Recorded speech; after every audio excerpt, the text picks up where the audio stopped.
आज इस बहुत ही महत्वपूर्ण कार्यक्रम में जो हिमाचल के इतिहास में मैं समझता हूं कि बहुत लंबे समय तक स्मरण किया जाएगा, याद किया जाएगा। इस कार्यक्रम में हमारे बीच में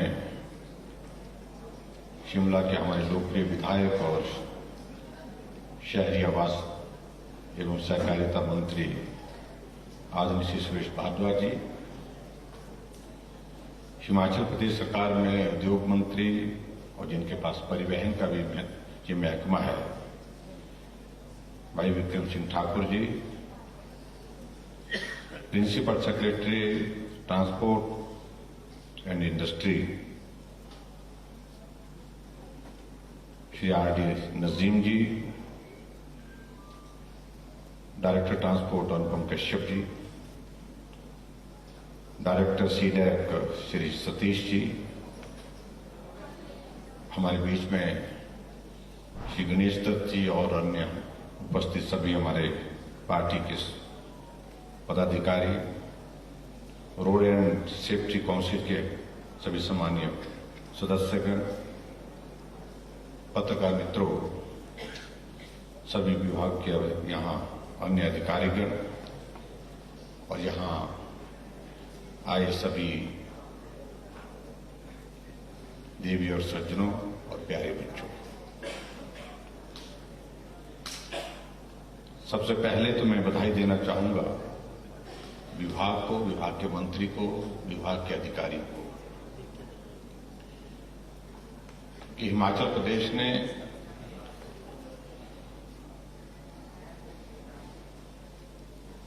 एक नया इनिशिएटिव लेते हुए vehicle location tracking device and emergency panic button system and command centre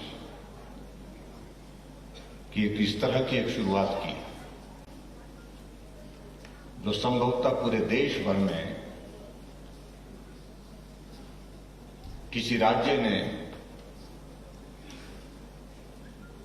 शुरुआत करने के बाद सफलता अगर हासिल की तो उसमें हिमाचल प्रदेश पहले नंबर पर है। इस बात को मैं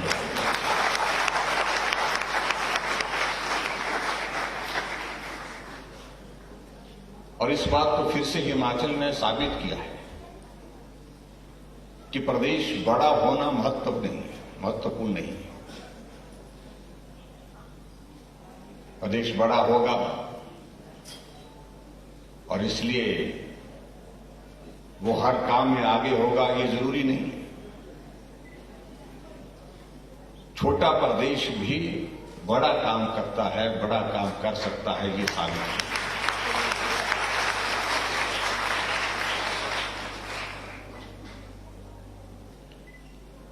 निश्चित रूप से इस बात को हमको स्वीकार करना होगा कि टेक्नोलॉजी ने एक बहुत बड़ा महत्वपूर्ण रोल आज की इस दुनिया में जो है वो निभाना शुरू किया है।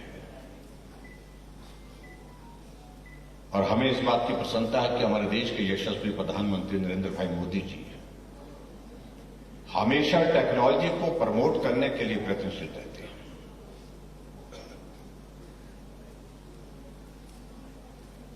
टेक्नोलॉजी का इस्तेमाल करना रोजमर्रा की जिंदगी में ये भी आवश्यक हो गया और टेक्नोलॉजी का इस्तेमाल करके हम दुनिया की दौड़ में, उस प्रतिस्पर्धा की दौड़ में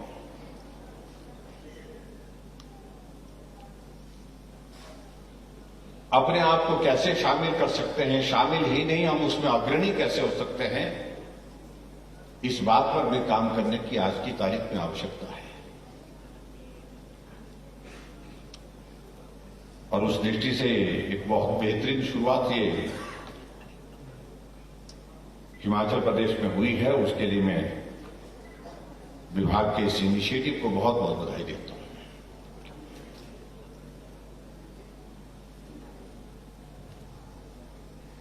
अब यहां जिस प्रकार से एक्सप्लेन किया जा रहा था सारी चीज को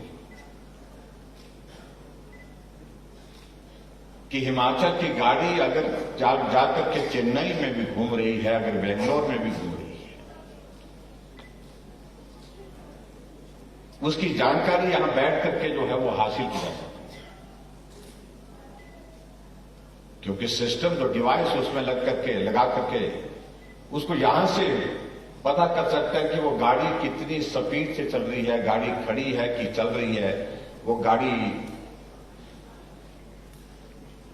की लोकेशन क्या है।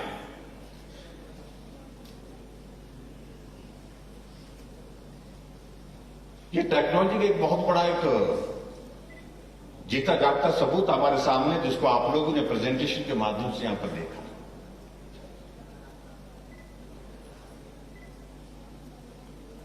और हिमाचल प्रदेश में हमने इस बात के लिए भी तय किया है।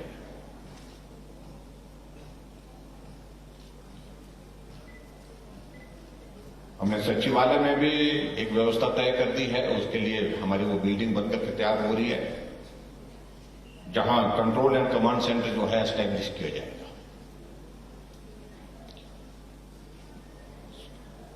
सरकार बनने के बाद मुझे जानकर के कुछ राज्यों में जाने का मौका मिले। मुझे गुजरात जाने का मौका मिला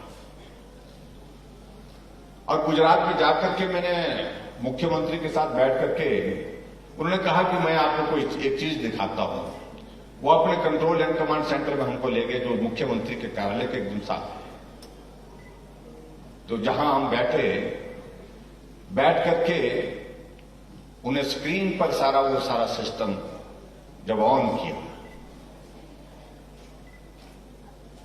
गुजरात के अंदर जो है कौन सी बस कहां से चल रही है, किस रूट पर चल रही है, समय पर चल रही है, रूट पर चल रही है, इसके कहीं उसने रूट डाइवर्ट तो नहीं किया,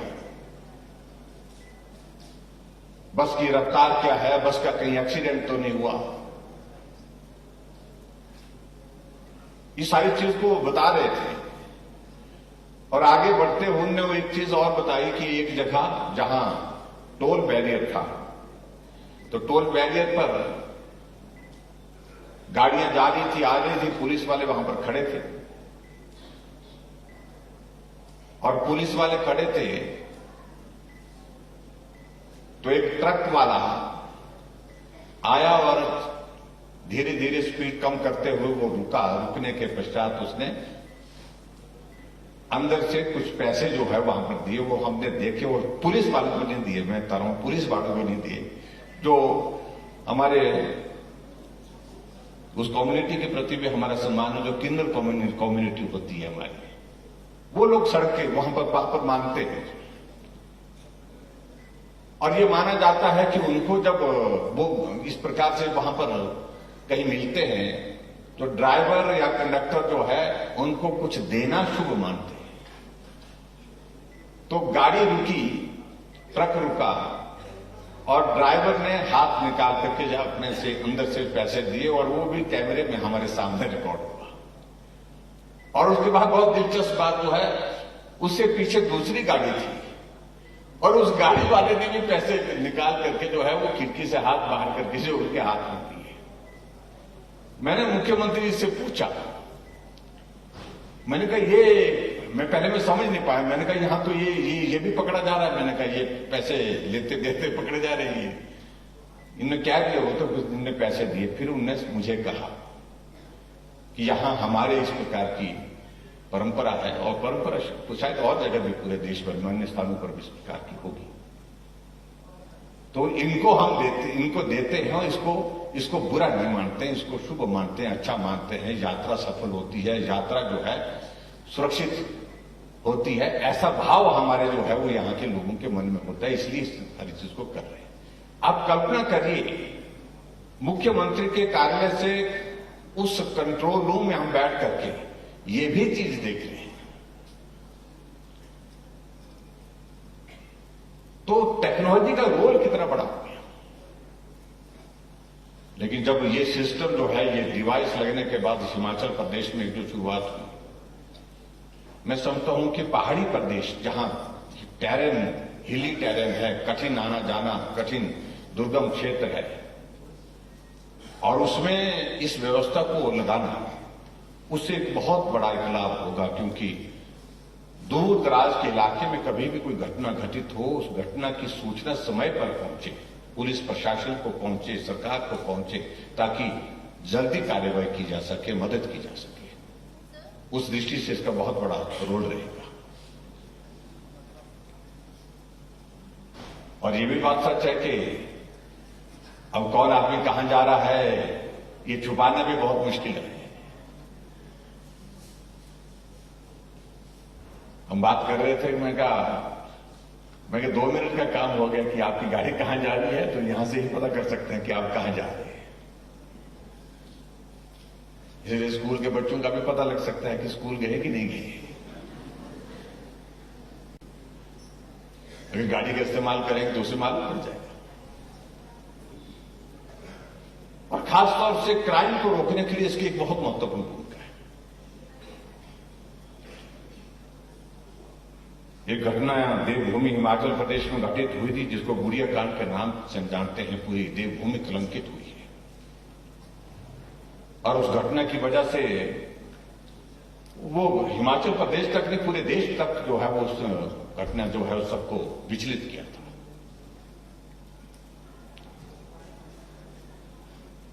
उसके बाद हमारी एक भावना है कि हमारे बच्चे, हमारी बेटियां जब भी जाती हैं वो सुरक्षा, हालांकि देवभूमि हिमाचल प्रदेश में यहां घटनाएं बहुत ज्यादा घटित नहीं होती, लेकिन फिर भी घटित होने की संभावना हमेशा बनी रहती है। हमारी सरकार बनने के बाद पहला कैबिनेट की निर्णय हमने कहा कि हम गुड़िया हेल्पलाइन शुरू करेंगे, और हमने हिमाचल प्रदेश में गुड़िया हेल्पलाइन शुरू की।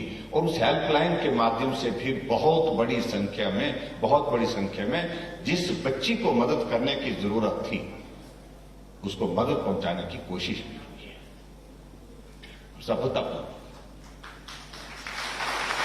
और इसमें जो खासतौर से जो बटन है, जो पैनिक बटन जिसका जिक्र कर रहे हैं, उसको दबाने से एकदम जो है उसका मालूम पड़ जाएगा कि कहां किस गाड़ी में इस प्रकार की कोई घटना जो है वो घटित, और एकदम जो है प्रशासन जो उस पर कार्रवाई कर सकता है।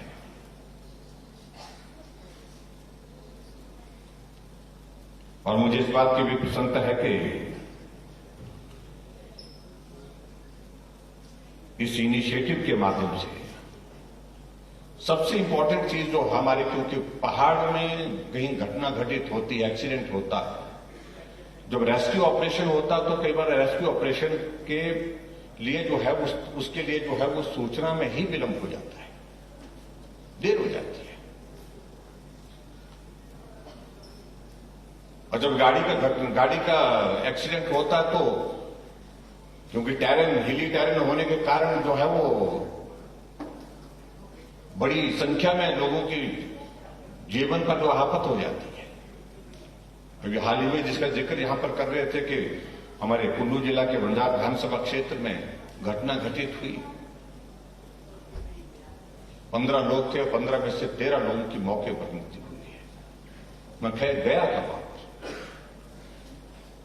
और कुल मिलाकर के मुझे इस बात की पीड़ा है कि वहां जब गया मैं, वहां पर जो रेस्क्यू ऑपरेशन होना चाहिए तो वो विलंब हो गया, क्योंकि सूचना पहुंचने में भी देर हुई। लेकिन वहां पर सबसे इंपॉर्टेंट चीज थी कि इमीडिएटली गाड़ी इस प्रकार से गिरी थी, छत उसके नीचे थी बस की, और जो बॉडी उसके जो टायर वगैरह सारा उसका जो है वो वेट ऊपर था, लोग नीचे फंस गए उसके, और वो चाहे बच सकते थे अगर वहां पर तुरंत जो है वो मशीन हमारे पास उस गाड़ी को उठाने के लिए होती। ऐसी सूरत में ऐसी चीजों की बहुत बड़ी आवश्यकता है, और मैं उम्मीद करता हूं कि इस टेक्नोलॉजी के माध्यम से इसमें बहुत बड़ा एक रोल रहेगा, और हम लोगों की जिंदगी को सुरक्षित बचाने में भी भगवान करे घटना घटित ही ना हो, लेकिन फिर भी अगर इस तरह की घटना घटित होती है तो निश्चित रूप से हम उसमें उनकी जिंदगी को बचाने के लिए काम कर सकें, जल्दी तुरंत कार्रवाई कर सकें, इस बात को भी ये मददगार होगा। हिमाचल एक ऐसा प्रदेश है जहां पर पर्यावरण बहुत अच्छा है, लेकिन उसके बावजूद भी जो नई टेक्नोलॉजी अब जो आगे बढ़ती जा रही है, जो इलेक्ट्रिक व्हीकल की, और मुझे इस बात की खुशी है कि हमने 2017 से जो है वो इलेक्ट्रिक बसेज हिमाचल प्रदेश में चलानी शुरू की है, जिसके कारण प्रदूषण कम करने में हम सफल हो रहे हैं। और वर्तमान में हमारे पास शिमला में जो है वो ई बसेज का नंबर जो है 75 है, जिसमें शिमला, कुल्लू, मनाली, बिलासपुर, मंडी में चल रही हैं। और अगस्त के महीने में हम और 22 जो है वो और एडिशनल बसेज जो है वो इस तरह की जो ई बसेज की शुरुआत कर रहे हैं, जो शिमला और धर्मशाला, 20 बसें धर्मशाला से, और इस तरह से कुल मिलाकर के हिमाचल प्रदेश में ई बसेस को भी हम प्रमोट करने की कोशिश कर रहे हैं, क्योंकि उसमें थोड़ा टेक्निकल कुछ चीजें हैं, क्योंकि उसमें चार्जिंग पॉइंट्स जो है वो निर्धारित करने होते हैं, तो उसके लिए सारी व्यवस्था अभी तक चली है। आने वाले समय में वो व्यवस्था हमारी ठीक प्रकार से हो पाएगी, ऐसा मैं उम्मीद करता हूं। ट्रांसपोर्ट के सेक्टर में, क्योंकि हिमाचल एक ऐसा प्रदेश है यहां पर हमारे पास ट्रांसपोर्ट का सबसे बड़ा जरिया जो है, यातायात का सबसे बड़ा जरिया क्या है, वो सड़क मार्ग। सड़क मार्ग में हम क्या कहते हैं, सड़क मार्ग में क्या है, वो बड़ा जरिया जो है वो हमारी बसेज है, HRTC बसेज है, चाहे वो प्राइवेट बसेज है। उनकी एक बहुत, यानी कि एक दिन भी अगर हमारी HRTC रुक जाती है तो जिंदगी रुक जाती है एक तरह की हिमाचल की, तो क्योंकि और कोई माध्यम नहीं है। दूसरे माध्यम है तो प्राइवेट व्हीकल में बहुत कम लोग जा पाते हैं, तो इसलिए HRTC को हमेशा हमें प्रमोट करने के लिए, लोगों को हमारे आने जाने की सुविधा बेहतर हो, उस दृष्टि से सदैव प्रयत्न किया है। जब कोविड का संकट आया था तो हमारे प्राइवेट बस ऑपरेटर जो है बहुत संकट में थे, चाहे वो स्टेज कैरियर के हैं, चाहे वो कॉन्ट्रैक्ट कैरियर के हैं। एजुकेशन इंस्टीट्यूशन की बसेज थी, हमने उसमें टोकन टैक्स, SRT, PGT में जो है उसमें हमने 1 अप्रैल 2020 से 30 सितंबर 2021 तक जो है वो 100% हमने छूट दी। और जब जिस प्रकार का जिक्र कर रहे थे हमारे ट्रांसपोर्ट मंत्री, 164 करोड़ रुपए की प्रदेश सरकार की ओर से बसों को मदद, उनको ट्रांसपोर्टर्स को मदद की, इसलिए मदद की क्योंकि उन्होंने कोविड के दौरान जो है बहुत संकट झेला है। और इस बात को भी मैं आपके बीच में जरूर कहना चाहूंगा कि जो एक प्रयत्न हमारी सरकार की ओर और भी, जो हमारे सड़कों के जो नियम है, यातायात के हमारे जो नियम है, उसमें जानकारी का अभाव ना रहे, इसलिए 6ठी क्लास से आगे के लिए बच्चों को लिए जो है उसमें हमने जो 10वीं तक के बच्चों के लिए उसको सिलेबस में भी हमने उसको जोड़ने की कोशिश की है। और आने वाले समय में बच्चों को स्कूल में बसों के ही नहीं, सारी ट्रांसपोर्ट के हमको कैसे यातायात के जो नियमों की जानकारी हो सके, उस बात को भी हम सुनिश्चित कर रहे हैं, ताकि बच्चा पैदल चल रहा है तो उसको किस प्रकार से नियमों का पालन करना है।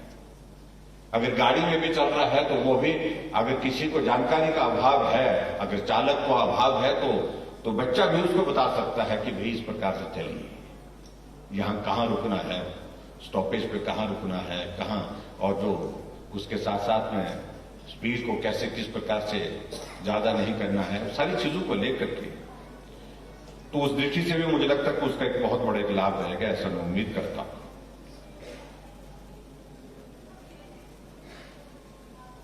आज के इस कार्यक्रम में बहुत लंबी बात नहीं कहूंगा। आज बहुत महत्वपूर्ण एक शुरुआत हमने हिमाचल प्रदेश में ये भी की, जिसका जिक्र माननीय सुरेश भारद्वाज जी कर रहे थे, कि कोविड का संकट हमारे जीवन को बहुत विचलित करके गया है। 2 वर्ष तक हमारा बहुत बड़ा एक संकट, जिसका सामना हम सब लोगों ने किया, मिलकर के किया।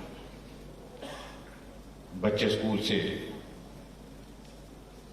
दूर रहे, घर रहना पड़ा, ऑनलाइन क्लासेस पर डिपेंड होना पड़ा, लेकिन फिर भी टेक्नोलॉजी का उपयोग हुआ, बच्चों को पढ़ने की एक सुविधा जो है घर बैठे भी उस प्रकार से मिल सकी। लेकिन फिर भी उसके बावजूद हमको इस बात को स्वीकार करना पड़ता है कि बच्चों की पढ़ाई प्रभावित हुई है। अभी आदरणीय प्रधानमंत्री जी ने जिस प्रकार से कोविड के इस पूरे संकट को मैनेज करके जो है पूरे देश को एक हौसला दिया, हिम्मत दी, उस दृष्टि से मैं ये जरूर कहना चाहता हूं कि आदरणीय प्रधानमंत्री जी का हम हृदय से आभार व्यक्त करते हैं। इस संकट से बचने के लिए जो वैक्सीन उन्होंने फ्री ऑफ कॉस्ट पूरे देश के लिए कर, और भारत के साइंटिस्ट द्वारा बनाई हुई वैक्सीन का उपयोग भारत के अंदर, और दुनिया का सबसे ज्यादा वैक्सीन करने वाला, वैक्सीन डोजेज लगाने वाला कोई देश है तो भारत, जिसने अभी 3 दिन पहले 200 करोड़ का जो हमारे वैक्सीन डोजेस का जो है वो टारगेट को हमने एक्सीड किया है पूरा कर। लेकिन अभी भी हम इस बात को देख रहे हैं कि कोविड का संकट अभी तक पूरी तरह से समाप्त नहीं हुआ, और ऐसे में अभी तक भी हमको सजग और सावधान रहने की आवश्यकता। हम हिमाचल में भी देख रहे हैं कि लगातार हर रोज मामलों में बढ़ोतरी हो रही है, वो चिंता का विषय है। हमने पिछले कल सभी डेप्टी कमिश्नर के साथ वीडियो कॉन्फ्रेंस के माध्यम से हमने कहा है कि अलर्ट होने की आवश्यकता है। हमारी प्रेपरेशन जो है कोविड की मैनेजमेंट की जो है उसको गियर अप करने की आवश्यकता है। और इसीलिए आदरणीय प्रधानमंत्री जी ने एक और शुरुआत की, जो पूरे देश भर के लिए जो बहुत बेहतरीन शुरुआत पिछले दिनों से आपने सुना होगा कि अमृत महोत्सव का जिक्र हो रहा है। कई बार सोचते हैं कि अमृत महोत्सव का अभिप्राय क्या है। अमृत महोत्सव का अभिप्राय यह है कि भारत की आजादी के 75 वर्षों के 75 ईयर्स ऑफ इंडिपेंडेंस, और उसको एक बड़े उत्साह के साथ, बड़े जश्न के साथ पूरे देश भर में मनाने का कार्यक्रम चल रहा है। और उन्होंने इस बात को लेकर कोविड के मैनेजमेंट के लिए भी अमृत महोत्सव के इस अवसर पर 15 जुलाई से 30 सितंबर तक 75 डेज के लिए एक अभियान शुरू किया है, जिसमें हमारे 18 साल से 59 ईयर्स के जो हमारे जो लोग हैं, जिनको जो प्रिकॉशनरी डोज, जिसको बूस्टर डोज भी हम बोलते हैं, अगर वो डोज नहीं लगी है उसको सुनिश्चित करें कि इस समय में 75 डेज में free of cost booster dose यानी कि प्रिकॉशनरी डोज जो है सभी को लगनी चाहिए, ताकि कोविड को हम प्रभावी ढंग से रोक सके। इस दृष्टि से आज हमने एक शुरुआत की है यहाँ दीनदयाल उपाध्याय हॉस्पिटल शिमला से, डीडीयू से, और मैं उम्मीद करता हूं कि जहां जितने भी हमारे बच्चे हैं उन्हें भी वो भी इसका उपयोग करेंगे, और जो इसके लिए जो एलिजिबल होंगे इस कैटेगरी में जो शामिल होंगे 18 से ऊपर के जो बच्चे जिनको प्रिकॉशनरी डोज लगाने की जो कैटेगरी में आ रहे हैं, तो वो भी इसका उपयोग करें। मेरा आप सबसे इस बात के लिए आग्रह है कि सुनिश्चित करें, सभी सुनिश्चित करें कि प्रिकॉशनरी डोज भी बहुत जरूरी है, इसको भी हम पूरा करें। बाकी आज के इस कार्यक्रम में एक बार फिर से मैं विभाग को बहुत बहुत बधाई देता हूं, शुभकामनाएं देता हूं, और हमारा एचआरटीसी बहुत बेहतरीन ढंग से काम कर रहा है। और एक सुझाव मैं जरूर देना चाहूंगा, जिसका मैंने जिक्र माननीय मंत्री जी से भी किया, प्रिंसिपल सेक्रेटरी महोदय जी से भी किया। इस कार्यक्रम को एक नाम तय करें, एक जो है, जैसे हमने बहुत सारी चीजों को लेकर के हिमाचल प्रदेश में जो इनिशिएटिव लिए हैं उनके नाम हमने तय किए। अभी हाल ही में हमने हिमाचल पूरे देश भर में पहला स्टेट है जिसने ड्रोन पॉलिसी बना करके तैयार की। पहला प्रदेश, हिमाचल पहला प्रदेश है, और इसके लिए प्रधानमंत्री जी ने भी हमको बधाई थी। ड्रोन पॉलिसी हुई और उसको गरुड़ के नाम से हमने उस प्रोजेक्ट को हमने लिया है। और इसी तरह से इस प्रोजेक्ट को भी कोई अच्छा नाम ढूंढिए, आप अच्छा नाम ढूंढिए, उस नाम के साथ उसको जोड़िए, और जिसमें हिमाचल की आवाज, हिमाचल का भाव, हिमाचल का देवभूमि का कोई इस तरह का वो आता हो, जिक्र आता हो, ताकि इस प्रोजेक्ट को एक नाम के साथ जोड़ करके हम ब्रांड कर सके। पूरे देश भर में हिमाचल पहला प्रदेश है जहां इस व्यवस्था को हमने शुरू किया है, और इसका एक नाम अगर होगा तो निश्चित रूप से उससे और भी बेहतर पहचान हमारी बनेगी, उसके लिए प्रयत्न करें। तो यही मैं आज के इस अवसर पर कहना चाहूंगा, और यहाँ सभी आज के इस कार्यक्रम में उपस्थित महानुभाव का भी मैं आभार व्यक्त करता हूँ। और बच्चों का विशेष तौर से, बच्चों को नई चीज देखने को मिली, बच्चे खुश लग रहे हैं मुझे आज की स्कूल की छुट्टी हो गई है। ये बहुत आनंद का विषय होता है। खासतौर से हम तो ढूंढते रहते थे, हमारे जमाने में मास्टर बहुत खराब थे, छुट्टी नहीं देते थे। तो अब आजकल तो इस सारी चीजों को लेकर के बच्चे बहुत चीजों को मैनेज कर लेते हैं। लेकिन अच्छी बात है आपको ये देखने का अवसर मिला। बच्चों, इसके माध्यम से बहुत सारी चीजें जो आप लोगों ने यहाँ पर सुनी होगी, देखी होंगी, लेकिन इसके साथ बात देखने और सुनने के बाद इस चीज को समझना ये बहुत आवश्यक है नई जनरेशन के लिए, क्योंकि टेक्नोलॉजी में आजकल नई जनरेशन हमारी जनरेशन से बहुत आगे है। तो इसलिए आप सब इस बात को लेकर के इसका लाभ लेंगे, यानी कि आप जानकारी की दृष्टि से इसका लाभ लेंगे। और जो वैक्सीन की मैंने बात कही वो जरूर लगाना है। आप में से वैक्सीन तो लगे ही होगी, मेरे ख्याल बच्चों को भी लगे ही होगी। लगी है कि नहीं लगी? प्रिकॉशन डोज का मैंने बताया, कितने बच्चे यहाँ पर जो 18 साल से ऊपर हो गए हैं और प्रिकॉशन डोज नहीं लगी जिनको, अभी तो शुरू कर रहे हैं, तो अभी ज्यादातर बच्चों को नहीं लगी, तो आप लगाएं, जरूर लगाएं। इसकी शुरुआत हमने आज की है और फ्री ऑफ कॉस्ट जो है, किसी को डरने की आवश्यकता नहीं है। कई बार डर लगता था कि अगर ये वैक्सीन लगेगी मालूम नहीं बुखार होगा, इस वैक्सीन को लगाने के बाद मालूम नहीं क्या, कुछ नहीं, ये हमारी जिंदगी के लिए बहुत जरूरी है। और कोविड से बचने के लिए आज की तारीख में दुनिया भर में एकमात्र उपाय है, दवाई कोई नहीं, और एक तो सावधानियां, और दूसरा सबसे बड़ा हथियार कि वैक्सीन करके अपने आप को आप सुरक्षित कर सकते हैं। हालांकि उसके बावजूद भी हो रहा है, लेकिन फिर भी उसके बावजूद माइल्ड हो रहा है, कम हो रहा है। इस बात के लिए आप ध्यान में रखें। इतनी बात कहते हुए आज के इस कार्यक्रम में सभी का बहुत बहुत धन्यवाद। नमस्कार।